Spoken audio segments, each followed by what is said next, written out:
26 августи соли 2021 асосгузори сулҳу ваҳдати миллӣ пешвои миллат президенти ҷумҳурии тоҷикистон муҳтарам Эмомалӣ Раҳмон дар кӯчаи Исмоили Сомонии шаҳри Турсунзода боғи фарҳангу фароғатии шаҳрро ки аз нав сохта шудааст мавриди баҳрабардорӣ қарор доданд.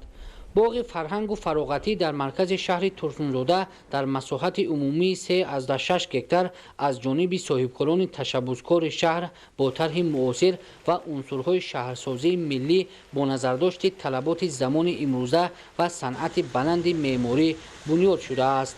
фармоишгари иншооти фарҳангӣ ки ба ҳусни шаҳр зебоии хосса зам кардааст мақомоти иҷроияи ҳокимияти давлатии шаҳри Турсунзода мебошад.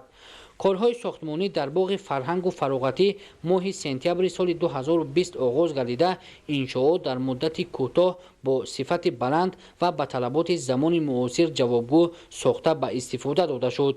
боғи фарҳангу фароғатӣ дар доираи нақшачорабиниҳо ва вусъат бахшидани корҳои сохтмонӣ бо мақсади сазовор ҷашн гирифтани 30-солагии истиқлоли давлатии ҷумҳурии Тоҷикистон ва солҳои рушди деҳот, сайёҳӣ ва ҳунарҳои мардумӣ сохта шудааст. иншооти мазкур аз ҷониби мутахассисони ватанӣ бунёд гардида дар рафти сохтмон масолеҳи бо сифати ватанӣ истифода шудааст ки имрӯз ин макони даргузашта нообод ба мавзеи сабзу хуррам ва дилписанд мубаддал гаштааст. дохил ва роҳравҳои боғи навбунёд пурра бо гулу буттаҳои ороишию мавсимӣ сабзазор гардонда шуда барои хуррамгардонӣ бештар аз 2000 бех дарахтони ороишӣ, 10,000 гулҳои доимӣ ва 60,000 мавсимӣ шинонда шудааст. бо мақсади таъмини сабзиш ва нашъунамои дарахтон ва гулу буттаҳо обёрӣ бо усули муосир ба роҳ монда шудааст. бо мақсади зебову назаррабо гардондани боғи фарҳангӣ даромадгоҳ ва роҳравҳои он сафҳолакпӯш гардидааст. мувофиқи нақшаи асосӣ дар ҳудуди боғ фаввора ва дигар таҷҳизоти дилхушкунанда насб гардидааст ки аз ин пас сокинону меҳмонони шаҳри Турсунзода дар ин макон истироҳат менамоянд. дар дохили боғи нав қасри шоҳмот, амфитеатр бо 7 мағозаи фурӯши армуғон ва ҳунарҳои мардумӣ, шаҳраки афсонаи Аладдин бо ҷойгир намудани 12 аттраксион, ҳайкалчаҳои ҳайвонот, зиёда аз 200 таҷҳизоти равшандиҳанда, нишастгоҳҳо, 2 майдончаи варзишӣ бо 200 ҷойи нишаст ҷойгир карда шудаанд. мо аҳли кормандони боғи фарҳангу фароғатии шаҳри Турсунзода аз он хушнудем ки имрӯз бо иштироки асосгузори сулҳу ваҳдати миллӣ пешвои миллат дар шаҳри Турсунзода боғи фарҳанги фароғатии зебо ифтитоҳ гардид. боғи мазкур солҳои 59 асри гузашта сохта шуда то ин ҷониб хело кӯҳнаву фарсуда гардида буд ва мардум имконияти сайру гашт надоштанд ва бо супориши асосгузори сулҳу ваҳдати миллӣ пешвои миллат ин боғ аз навсозӣ гардид ва имрӯз дар арафаи ҷашни 30-солагии истиқлолияти давлати ҷумҳурии Тоҷикистон барои сокинони шаҳри Турсунзода эҳдо мегардад. фароҳам овардани чунин шароит имконият медиҳад ки наврасону ҷавонон вақти холигии худро бо самар истифода бурда ба варзиш машғул шаванд ва дигар имкониятҳои боғро пурсамар истифода баранд. инчунин дар ин ҷо лавҳаи ташрифи меҳмонони олиқадр ба шаҳри Турсунзода, қаҳрамонони меҳнат, муҷассамаи қаҳрамони Тоҷикистон Мирзо Турсунзода, ошхонаи миллӣ, 3 нуқтаи бозӣ ва ҳафзи шиноварии кӯдакона бунёд ёфтаанд ки барои истироҳату фароғати сокинон муносиб мебошанд. бояд таъкид намуд ки ба адиби машҳури тоҷик Мирзо Турсунзода соли 2011 бо фармони президенти ҷумҳурии Тоҷикистон муҳтарам Эмомалӣ Раҳмон унвони қаҳрамони Тоҷикистон дода шуд. саҳми Мирзо Турсунзода дар рушди адабиёт, фарҳанги оламшумули миллати тоҷик ва дӯстии халқҳо назаррас мебошад. имрӯз бо ташрифи муҳтарам президенти ҷумҳурии Тоҷикистон Эмомалӣ Раҳмон боғи фарҳангию фароғатӣ кушода шуд. мо ҷавонон шукрона аз он мекунем ки дар кишвари озоду зиндагӣ мекунем. ба муҳтарам ҷаноби олӣ ташаккури худро баён мекунам ки ин гуна ба мо заҳматҳо ва ин гуна боғҳои фароғатӣ кушода мекунанд ки то мо аз ин боғҳо сайру гашт кунему бобоҳои хубу алло хонда ба ватани худ хизмат кунем. дар ин боғҳо бисёр дарахтони зебҳо, гулҳои шукуфта, ҳавои тоза мебошад. мо ҳамарӯза метавонем ки дар ин боғ омада истироҳат намоем.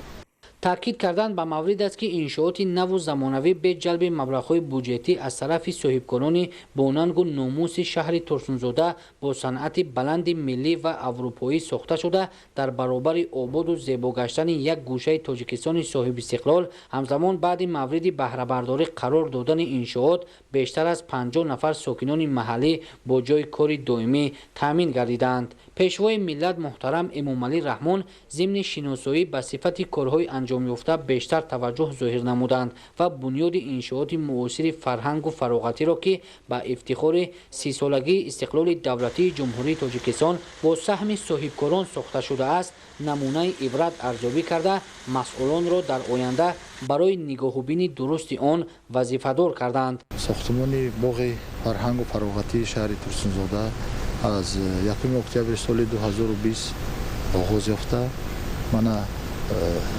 дар муддати 10 моҳ бо сифати баланд ба анҷом расид.